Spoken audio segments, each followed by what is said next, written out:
limitations or freezes on wages for 2 years. And so when we're talking about sacrifices, sharing the pain, issues of how we actually, to respond to your question, how we are going to respond, there are two possibilities. One is we further reduce services, and the second is we increase taxes. I think we shouldn't lose track of what's going on here. In the 1990s, both Don Clark Nutch and Governor Edgar at various points put on the table the idea of a tax swap, where we would see an increase in income taxes in exchange for a reduction in property taxes. Springfield, in their infinite wisdom at this point, is putting on the table the idea of an increase in income taxes and an increase in property taxes. That's what's happening.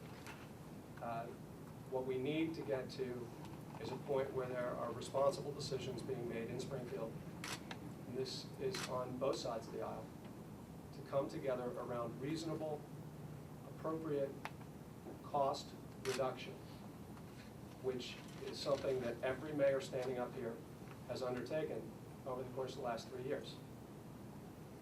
I haven't seen across the board wage freezes and wage reductions in Springfield. I haven't seen a significant appetite to take on the real drivers behind a large part of the challenge that we face at the state level, which is the unchecked pension increases for current employees. Those are fundamental structural problems that need to be addressed and need to be addressed with real leadership at the state level. We certainly are willing to partner with the state to help them figure out how to make the reductions that they need to make. What we are not excited about and not open to is the prospect of them stealing the revenues that the residents of this state have always, since 1969, intended to go to pay for local police officers on local streets, local fire and EMS support, and local services in their communities. Robbing Peter to pay Paul, that's not what we're talking about. We're talking about robbing Peter and Paul to pay them, and that's unacceptable. Can you give us an idea of the amount of that 10% local portion?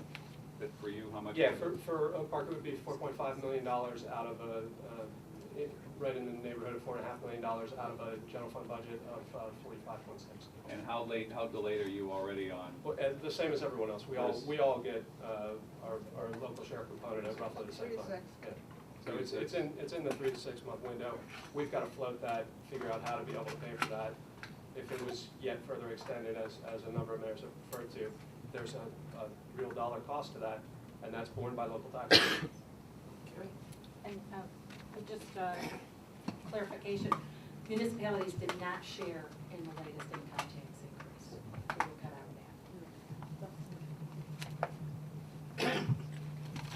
of that. Pardon me, Bill, last name MC, capital L-E-O-D, Hoffman Estates, Illinois.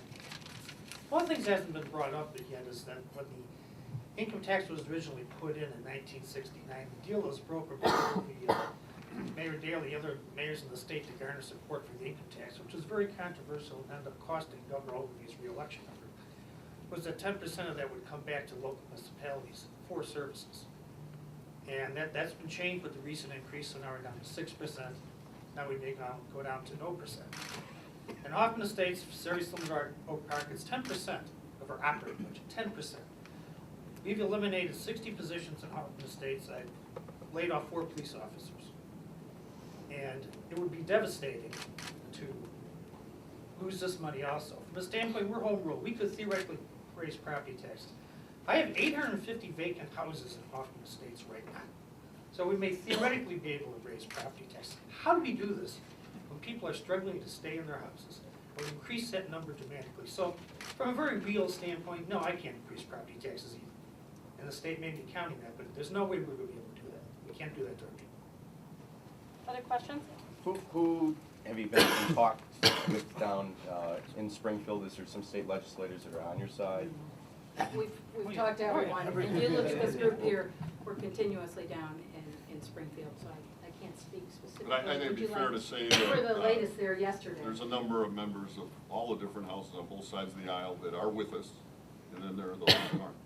But there's a substantial number that understand the realities of local government. There are those who seem not to. Our biggest concern is going to be that, as they've done in the past, they'll wait till 2 days before that session ends. Throw a budget together, leadership will put the hammer on members, and there goes our income tax, so that's our biggest concern. Any other questions? Okay. Thank you. Thank you. Thank you very much. Thank you. And thank you to all the mayors, my gosh, this is impressive. Did we get a picture for our? When's the session out?